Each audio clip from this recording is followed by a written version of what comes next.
నమస్తే అండి. నమస్తే అండి. ఇప్పుడు భర్త అనుమానం వలన భార్య 5 నెలల గర్భిణి అన్నమాట. సో ఆమె చనిపోయింది, ఉరేసుకొని మరీ చనిపోయింది. సో దీని గురించి మీరు ఎలా స్పందిస్తారు?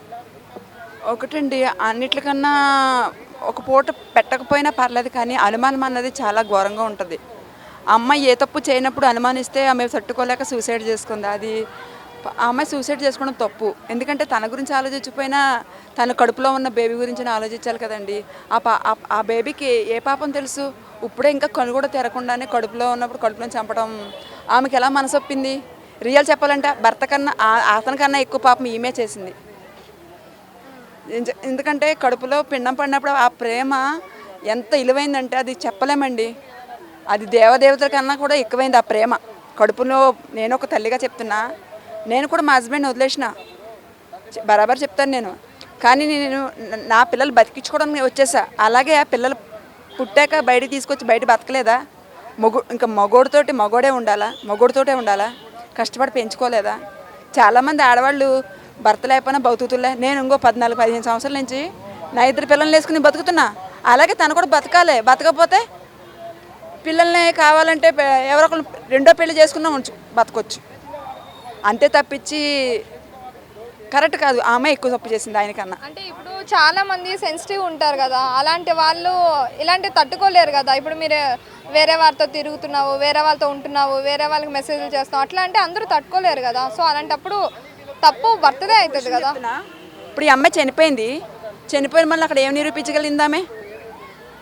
కొంతమంది నోలేని వాళ్ళకి ఏమంటారు తెలుసా?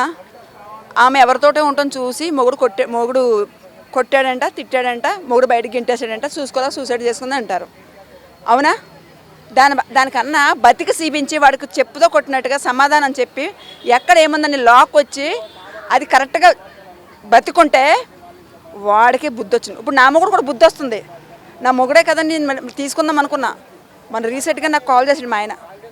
అమ్మ నేను మారిపోయాను అది అన్నాడు. మారిపోయామనుకుని ఓకే అన్న. తర్వాత వేరే వాళ్ళ విషయం మీద మారలేదని తెలిసింది, వదిలేసిన. అంటే దగ్గరికి వెళ్ళలేదు.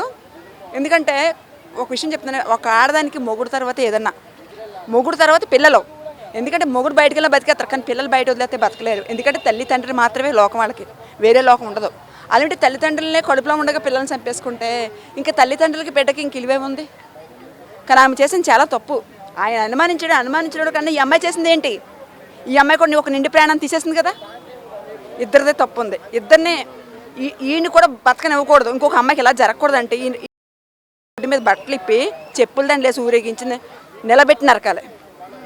ఎందుకంటే అనుమానం అన్న ఇదితో కడుపుతున్న బేబీతో సహా చచ్చిపోయేటట్టు టార్చర్ పెట్టింది వాడు.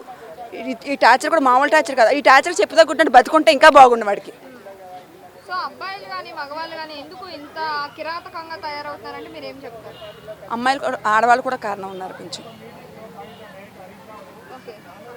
ఆడవాళ్ళు కూడా కారణం. ఆడవాళ్ళు కూడా కరెక్ట్గా ఉంటే మగవాళ్ళు కూడా కరెక్ట్గా ఉంటారు. మగవాళ్ళు కరెక్ట్గా ఉంటే ఆడవాళ్ళు కరెక్ట్. ఇద్దరు నిండు ప్రాణాలు కోల్పోయారు కదా. మరి ఎలాగని చెప్తున్నారు కదా. ఈయన వాళ్ళు 2 ప్రాణాలు కోల్పోయిన అంటున్నారు.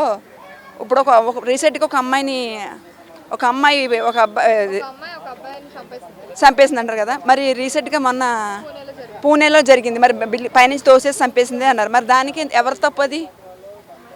మరి అమ్మాయిదే. మరి చూడండి, అమ్మాయిది ఎంత ఉందో అబ్బాయిది కూడా అంతే ఉంటుంది. ఆ అమ్మాయి నిరూపించుకోలేక చచ్చిపోయింది.